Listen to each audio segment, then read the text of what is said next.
Overview of verbs. A minimal grammatical sentence requires a subject, which can be a pronoun or a noun, and a verb. In the next chapter we will learn some irregular verbs. This chapter is designed to familiarize you with the various roles verbs can play in a sentence.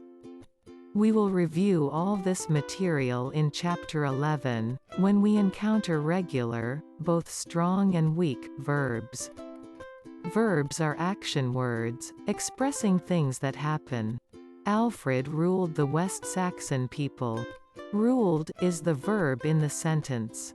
There are several kinds of verbs. Main verbs. These verbs express the main action of a sentence or clause. Alfred ruled the West Saxon people. Ruled is the main verb of the sentence. The main verb is also called the lexical verb or the principal verb. This term refers to the important verb in the sentence, the one that typically shows the action or state of being of the subject. Main verbs can stand alone, or they can be used with a helping verb, also called an auxiliary verb. Helping verbs do just what they sound like they do, they help. Different helping verbs help or support the main verb in different ways.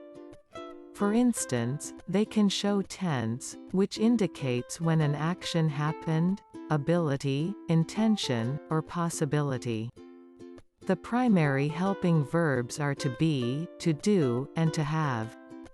To better understand how helping verbs support main verbs, consider the examples below.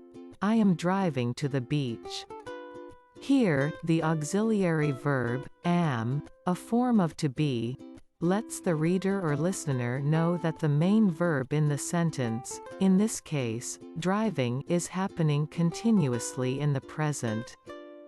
Different forms of to be could be used as a helping verb to explain when the driving is occurring, e.g., was driving, will drive, or had been driving.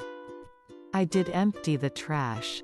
In this sentence, the helping verb, did, a form of to do, emphasizes the main verb, which is empty. For instance, if your mother instructed you to take out the trash and you already did it, you wouldn't likely say, I emptied the trash. Instead, you would say, I did empty the trash. I had seen the movie before.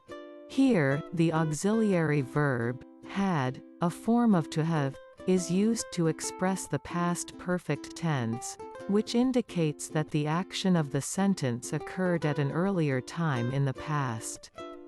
For example, if someone told you they saw a movie, you may think they just finished watching it. If they say they had seen it, however, you would know that they went to the movies at some earlier time. Main verbs as linking verbs. As mentioned previously, main verbs aren't always action verbs. Sometimes they simply express a subject's state of being. In these cases, the main verbs are referred to as linking verbs since they link the subject to information concerning its state of being, referred to as a subject complement. Consider the examples below. As a toddler, Susan was adorable. Note that the main verb, was, does not express Susan's actions but her state of being, i.e., adorable. Jennifer is a nurse at the local hospital. Here, the main verb, is, links the subject, Jennifer, to its complement, a nurse. Linking verb tip. It may be helpful to think of a linking verb as an equal sign. If you can substitute an equal sign for the main verb in a sentence, and it makes sense, then the main verb is a linking verb. Transitive and intransitive main verbs. Main verbs can be transitive or intransitive. Transitive verbs take a direct object while intransitive verbs do not. Transitive verbs require direct objects to receive their action. Intransitive verbs, however, can express action without a direct object, and as a result, they can end a sentence without the sentence sounding incomplete. Consider these examples. Transitive verbs: they attended the party. Jenny fed the cat. Fred loves cake. Intransitive verbs: the wind blew. John laughed. The keys disappeared. Since intransitive verbs do not take a direct object, they are often found at the end of a sentence.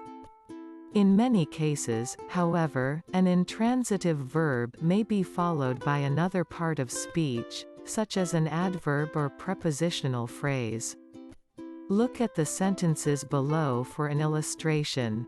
The wind blew fiercely. Here, fiercely is an adverb that describes how the wind blew. John laughed for what seemed like an hour. In this sentence, for what seemed like an hour is a prepositional phrase that explains how long John laughed. The keys disappeared yesterday. Here, yesterday acts as an adverb that describes when the keys disappeared. Some main verbs can be transitive or intransitive depending on how they are used. Look at the sentences below. The teenage boy eats voraciously. The teenage boy eats 5 meals a day. In the first sentence, eats acts as an intransitive verb and is followed by voraciously, an adverb that describes how the teenage boy ate. In the second sentence, eats acts as a transitive verb and is followed by the direct object, 5 meals, which explains what the teenage boy ate. Understanding the different types of main verbs and how they function makes identifying them in a sentence much less challenging. Auxiliary verbs: these verbs, sometimes known as helping verbs, are combined with the main verb. Alfred had ruled the West Saxon people for 10 years. Had is an auxiliary linked to the main verb, ruled. Linking verbs, is, was, are, and other forms of the verb, to be, are used to rename or describe a subject. One useful way to analyze them is to think of linking verbs as being the same as an equals sign, smiley face, between two things. Alfred is a king. King is called a subject complement or predicate nominative. It renames Alfred, and is therefore separated from Alfred by the linking verb, is. A subject complement will be the same case, the nominative, as the noun it renames. Infinitives: these verbs indicate action that can happen at any point in time, hence, infinitive. In modern English they are constructed by adding the word to the root form of the verb. Alfred learned that it is difficult to rule a fragmented nation. Alfred learned something about ruling in general that could be applied to any person in any time. Participles are verbs used as adjectives. Alfred's aching back caused him much pain. Aching is a verb, ache, plus ing. Used as an adjective, it modifies the noun, back. This is an example of a present participle because the ing form is in the present tense. Alfred's tired eyes kept him from doing as much reading as he wanted to. Tired is a verb used as an adjective. Because it is in the past tense, it is a past participle. Gerunds are verbs used as nouns. Reading was Alfred's favorite leisure activity. Reading is a verb, read, plus ing. Used as a noun, it is the subject of the sentence. Inflected infinitive: some grammar books call this the Old English gerund, which is not precisely correct, but gives the idea of what the inflected infinitive is communicating. Regularly preceded by the Old English preposition to, The inflected infinitive is a verb form generally used to express the idea of purpose. Alfred sent troops to guard the bridge. The reason the troops were sent was to accomplish the purpose expressed by the infinitive, to guard. Another way of translating, one that preserves the gerundive, feel, of the word would be, for guarding, or, for the purpose of guarding. You can almost always translate the inflected infinitive as a modern English infinitive. Infinitive. Bewarian equals to guard inflected infinitive. To bewarian equals for the purpose of guarding. The specific form of the inflected infinitives is listed in the paradigm for each verb.